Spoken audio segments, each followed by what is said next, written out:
and one actually is very relevant to us because it actually extracted the information from the Adventist Health Study too. Did you realize that the Adventists are a very unique population to look at? We are.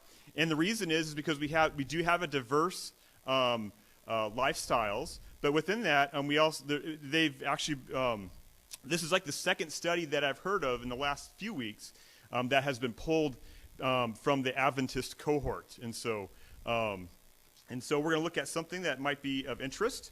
This is released on May 8 originally, but it was summarized on May 14 of this year. And it says, vegan diets do not increase the risk for hip fractures with calcium and vitamin D supplements. Okay, so what they did is they looked at, once again, the Adventist cohort or group of people from the Adventist Health Study 2. And what they found is that vegan diets, women who just followed a vegan diet or solely plant-based did have an increased risk for hip fractures. But when supplementation with calcium and vitamin D, that risk went away. And so that's good news. So if your plant-based diets are optimal, I believe, and that's actually what the Bible teaches, amen?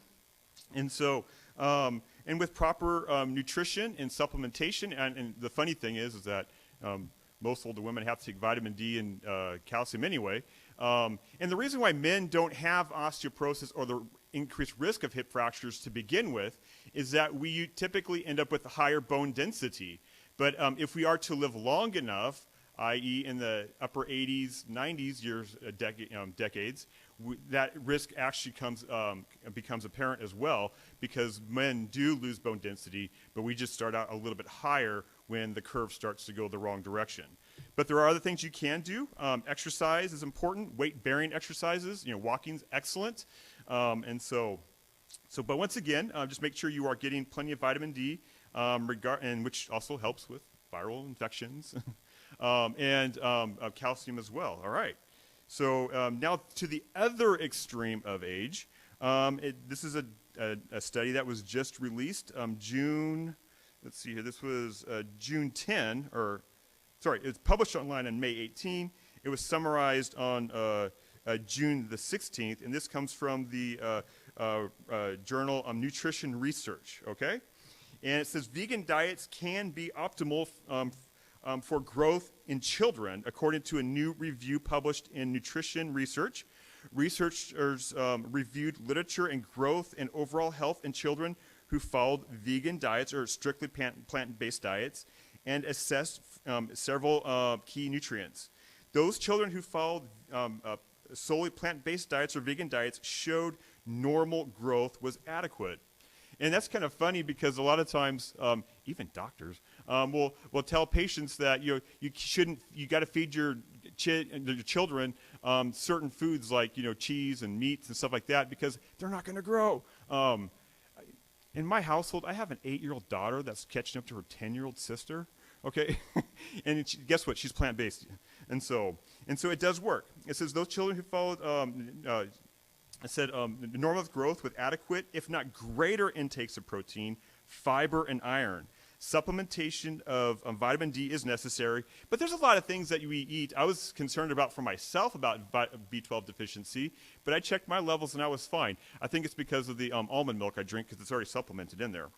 But anyways, and some may choose to supplement with vitamin D or calcium, which vitamin D should be supplemented anyway because we're all deficient. Vegan diets may offer health benefits, including prevention of cardiovascular disease, vitamin D deficiency, and obesity during childhood and later life.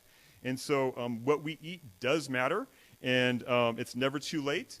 There's one famous person that has one Adventist that actually was a part of not our congregation here, but congregations in I think Southern California. Hilda Crooks. Anybody know the story of Hilda Crooks?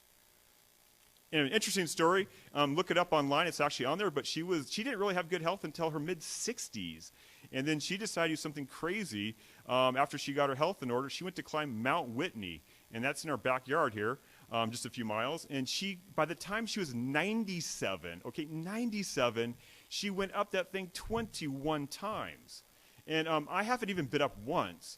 But I've heard from my friends that have gone up in their 20s that last mile is like doing 10.